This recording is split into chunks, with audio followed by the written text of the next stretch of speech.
Eh bien, bonjour à toutes et bonjour à tous. Nous sommes aujourd'hui vendredi 15 mai 2020 et donc je vais vous donner aujourd'hui la troisième et dernière partie de cet enseignement que j'ai commencé sur connaître Jésus-Christ. Cet enseignement qui fait partie donc d'une nouvelle série que j'ai intitulée Fondement de la foi. Et vous aurez d'autres enseignements un peu plus tard, je n'ai pas encore les dates en tête, sur divers sujets dont touchant au fondement de la foi. Alors, nous avons vu jusqu'à présent les quatre premiers points de cet enseignement. Le premier point, Jésus-Christ annoncé par les prophètes. Deuxième point, Jésus-Christ avant sa vie dans la chair, avant son incarnation. Troisième point, Jésus en tant qu'homme durant sa vie terrestre et son ministère. Et donc, quatrième point, nous avons vu les 7 révélations, les 7 façons dont Jésus-Christ se révèle, donc en tant que Messie, en tant que Sauveur, en tant que Roi, en tant que prophète, en tant que sacrificateur, en tant que Seigneur et enfin en tant que berger. Je n'oublie aucun point, j'espère, non, c'est ça. Et donc maintenant, aujourd'hui, nous allons voir le 5e point qui est le caractère de Jésus, les différentes facettes du caractère de Jésus-Christ. Premier caractère, Jésus est amour. L'amour de Jésus est parfait, il est sans faille. C'est un amour inconditionnel, c'est un amour réfléchi, c'est un amour délibéré et c'est un amour inflexible. Quoi que nous fassions, quoi que nous disions, qui que nous soyons, Jésus nous aime. Même si nous avons commis les plus gros péchés de la terre, les plus graves péchés, Jésus nous aime toujours. La seule chose qu'il nous demande, c'est de lui demander pardon, bien sûr, de nous repentir. Mais son amour ne se tarit jamais.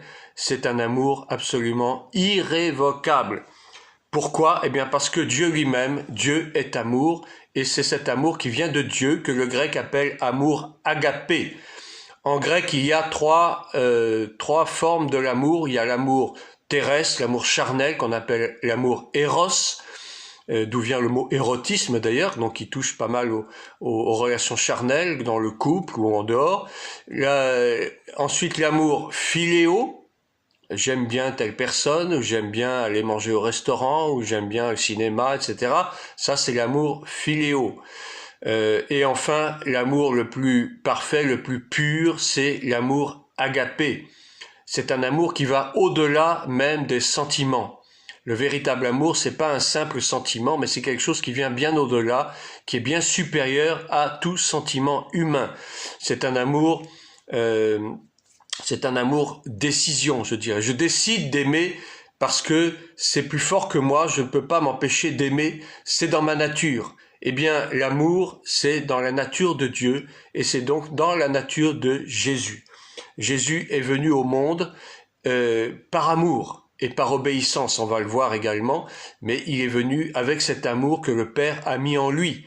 Et c'est ce même amour qu'il va nous donner pendant toute sa vie, bien sûr, et même au-delà, puisqu'aujourd'hui encore, Jésus nous aime toujours, et il nous aimera jusqu'à ce que nous soyons avec lui pour l'éternité, où là, l'amour sera parfait, aussi bien d'un côté que de l'autre. L'amour de Jésus est donc parfait, il est sans faille. Jésus aime à la perfection, il aime le pécheur, seulement il demande au pécheur de reconnaître son péché et de revenir à lui. Et la plus grande preuve que Jésus nous a donné de son amour, bien sûr, c'est son sacrifice à la croix. Il n'y a pas eu de plus forte manifestation de l'amour de Jésus que par ce sacrifice à la croix. Romains 5, verset 8 nous le dit. Mais Dieu prouve son amour envers nous en ce que, lorsque nous étions encore des pécheurs, Christ est mort pour nous. Christ est mort pour nous, et c'était sa façon à lui de nous montrer cet extraordinaire amour qu'il nous a manifesté. Deuxième caractéristique du caractère de Jésus, c'est l'humilité. Jésus est humble. Jésus s'efface toujours pour donner gloire au Père. Et vous remarquerez que lorsque vous lisez les évangiles, à aucun moment Jésus ne se glorifie lui-même, il ne se glorifie même pas des miracles qu'il fait, mais il donne toujours gloire au Père, parce qu'il le dit lui-même, tout ce que je fais, c'est le Père qui m'a demandé de le faire. Tout ce que je dis, je ne le dis pas de moi-même, mais c'est le Père qui est en moi qui me le dit. Donc vous voyez, il donne toujours gloire au Père, il ne se glorifie pas lui-même. Et souvent, nous avons tendance à nous glorifier de beaucoup de choses que nous pensons faire, mais tout ça, c'est de la gloire humaine, et ça n'a strictement aucune valeur devant Dieu. Et Jésus, tout en donnant gloire au Père, se fait en même temps serviteur. Et nous voyons cela dans Marc 10, verset 45, qui nous dit « Car le Fils de l'homme est venu non pour être servi, mais pour servir et donner sa vie comme la rançon pour plusieurs. » Vous voyez, il y a eu un échange. À la mort de la croix, il y a eu un échange. Jésus s'est donné en rançon. On sait ce que c'est qu'une rançon. C'est ce que demandent des malfaiteurs en échange de la vie d'une personne. Ils demandent une assez forte somme d'argent généralement. Et contre cette somme d'argent, eh bien, ils acceptent de libérer la personne qu'ils ont détenue captive. Eh bien, c'est la même chose. Jésus s'est donné lui-même comme rançon, mais cette rançon était bien supérieure à tout l'or et à tout l'argent du monde, bien entendu. Ça n'avait bien plus de valeur que tout ce qu'on peut trouver comme trésor sur la terre. C'était sa vie lui-même qu'il donnait en rançon pour que nous ayons la vie, pour que nous soyons rachetés, que nous soyons justifiés de nos péchés. Et donc son humilité l'a conduit à la croix, et c'est ce que nous dit Philippiens 2, verset 8. Il s'est humilié lui-même, se rendant obéissant jusqu'à la mort, même jusqu'à la mort de la croix. Or, il faut savoir que la mort de la croix, c'est une mort ignominieuse, c'est une mort terrible, parce que c'est une mort lente. On ne meurt pas instantanément lorsqu'on est crucifié, mais il y a de très longues heures d'agonie, de supplice. Auparavant, évidemment, le corps a été martyrisé de toutes les façons possibles, et donc il y a plusieurs heures d'agonie terrible à la croix. C'est une mort lente, c'est une mort très douloureuse, qui était réservée aux malfaiteurs, aux criminels. Or, Jésus a été traité comme un malfaiteur, comme un criminel, lui qui n'avait jamais rien commis par le moindre petit soupçon de péché. Il avait la perfection en lui, la perfection de Dieu, et pourtant, il a subi la mort que seuls les grands criminels subissent, une mort humiliante, une mort dégradante, une mort absolument épouvantable. Et je ne pense pas qu'aucun être humain sur la terre pourrait subir ce que Jésus lui-même a subi. Et 2 Corinthiens 8, verset 9 nous dit « Car vous connaissez la grâce de notre Seigneur Jésus-Christ qui, pour vous, s'est fait pauvre, de riche qu'il était, afin que par sa pauvreté, vous soyez enrichis. » Ça, c'est encore un trait de caractère de Jésus. Il a vécu dans la simplicité. Il n'a pas cherché la gloire des hommes. Il n'a pas recherché la richesse. Il n'a pas recherché ni l'or ni les diamants. Mais il a vécu d'une façon simple, presque pauvrement, bien qu'il n'a jamais manqué de rien, puisqu'il y avait toujours autour de lui des femmes particulièrement qui pourvoyaient à tous ses besoins. Et il y avait Judas Iscariote qui tenait la bourse, donc il y avait des moyens de subsistance, mais il n'a jamais cherché à vivre au-dessus de ses moyens. Il a vécu toujours dans la simplicité, et il s'est même, son humilité l'a poussé à vivre et à fréquenter même des gens de mauvaise vie, des pécheurs, des prostituées, des publicains, des femmes adultères, et tout cela montrait qu'il était venu non pas pour les bien portants, du moins ceux qui se trouvaient bien portants, mais il est venu pour les malades, c'est-à-dire les pécheurs, c'est-à-dire ceux qui avaient des vies dissolues et qui avaient besoin de son toucher, qui avaient besoin de son pardon. Et Jésus n'a jamais hésité à fréquenter ces personnes parce que c'était sa mission, il devait apporter le salut à ceux qui en avaient besoin. Et il a dit lui-même, ce ne sont pas les bien portants qui ont besoin du médecin, mais ce sont les malades. Or, en fait, lorsque nous réfléchissons un tout petit peu, même ceux qui se disent bien portants sont des malades. Ils sont malades au-dedans d'eux. Ils ont des plaies dans leur cœur, ils ont des plaies dans leur âme. Ils vivent souvent dans le mensonge, ils vivent dans la fausseté, mais en apparence, ce sont des gens qui ont l'air bien portants. C'est un petit peu notre cas à nous, qui souvent nous croyons bien portants et qui souffrons souvent de plaies intérieures difficiles à guérir, des plaies que nous pouvons traîner peut-être depuis des années, des blessures internes, et nous avons du mal à guérir et nous avons besoin du toucher du Seigneur Jésus pour nous guérir. Mais apparemment, nous avons l'air bien portants. Troisième caractéristique du caractère de Jésus, c'est la douceur et la paisibilité, si je peux employer ce terme. Jésus n'a jamais opposé la moindre violence à qui que ce soit, il ne s'est jamais battu avec qui que ce soit, même devant ceux qui le discréditaient, qui le vilipendaient, il a toujours montré soit de la douceur, soit il n'a pas répondu du tout. Il ne répondait jamais violemment, il n'insultait jamais personne. Il n'était jamais dur avec qui que ce soit, et même avec le pire des pécheurs, il a toujours montré de la compassion, de l'amour, de la tendresse, parce qu'il voulait que cette personne se repente. Il est venu apporter le salut, non pas pour violenter les gens, mais pour les amener justement à croire en lui, à croire en cet amour que Dieu nous a donné à travers son Fils, cet amour qui veut que tous les hommes soient sauvés et que pas un seul ne périsse. Et c'est cet amour dont Jésus a fait montre à tous ses contemporains à son époque. Matthieu 12, verset 20 nous dit qu'il ne brise pas le roseau cassé, le roseau faible. En fait, il ne cherche pas à enfoncer qui que ce soit, mais au contraire, il est venu pour nous relever.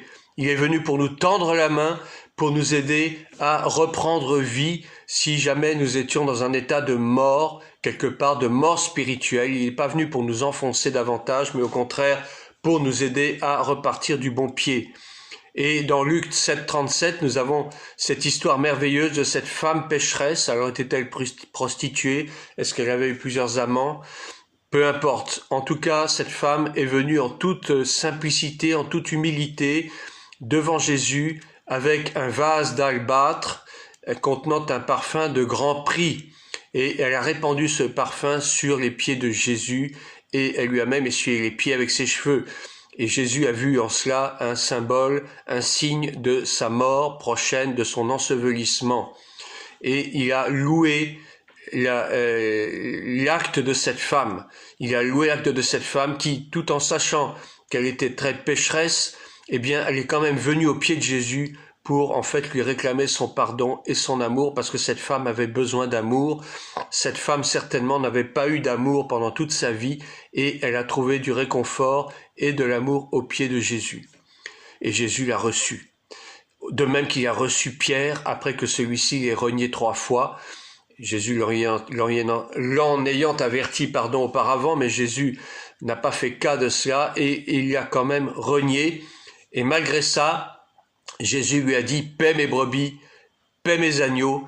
Il lui a fait tout de même confiance, il ne l'a pas rejeté, et Pierre a été donc parmi le plus grand apôtre avant Paul, qui a commencé à annoncer l'évangile, a commencé à prêcher l'évangile. Il y a eu des guérisons, il y a eu des miracles. On dit que il y a eu des multitudes, des milliers de personnes qui sont venues à Jésus-Christ en entendant Pierre prêcher.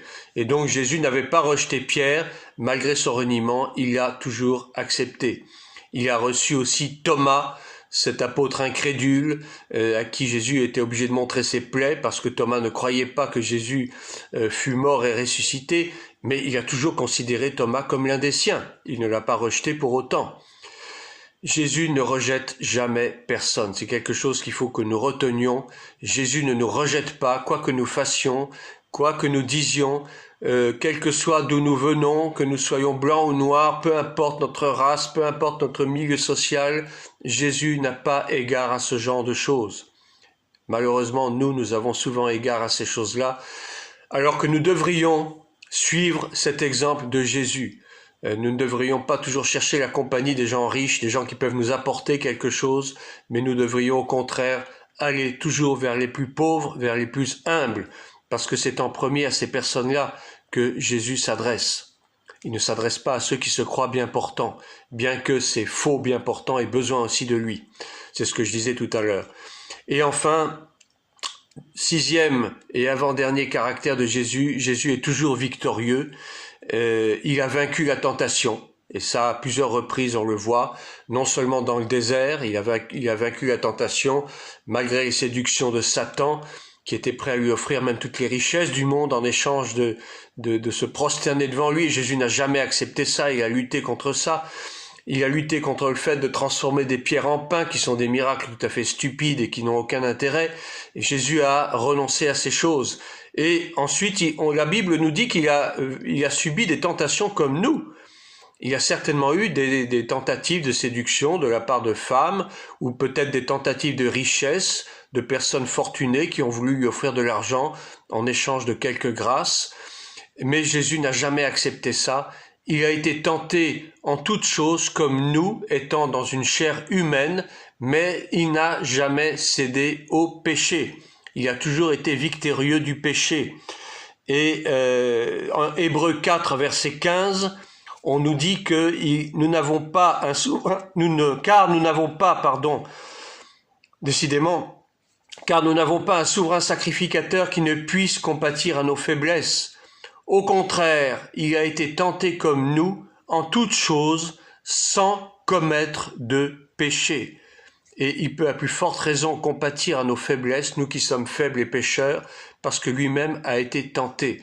La différence, c'est que souvent, nous ne résistons pas à la tentation à cause de notre faiblesse, précisément, tandis que Jésus, lui, a réussi à résister, parce qu'il devait résister pour, justement, nous servir d'exemple.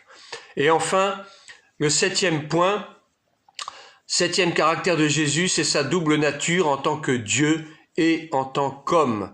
Sa double nature est quand même assez difficile à comprendre.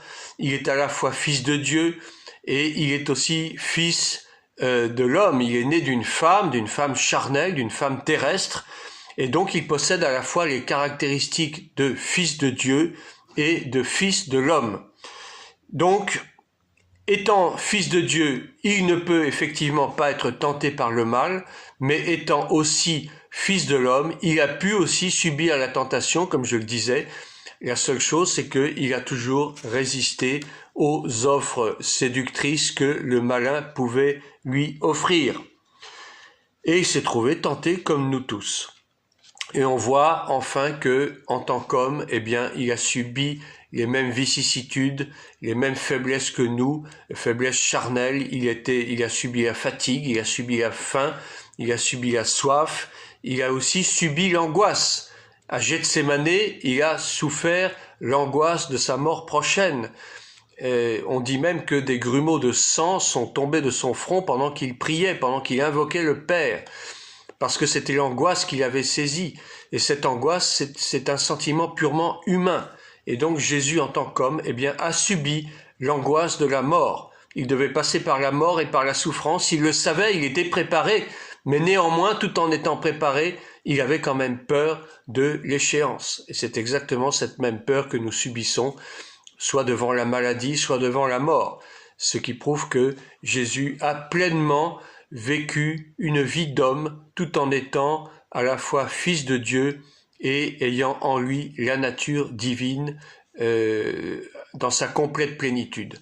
Voilà, j'ai terminé donc ce premier cours sur connaître Jésus-Christ, ces 7 caractéristiques que nous avons vues, et donc tous ces points-là, méditez-les, réfléchissez-y, relisez les versets que je vous ai donnés, et donc nous nous rendrons prochainement pour un second cours sur un autre thème, toujours dans le cadre de fondement de la foi.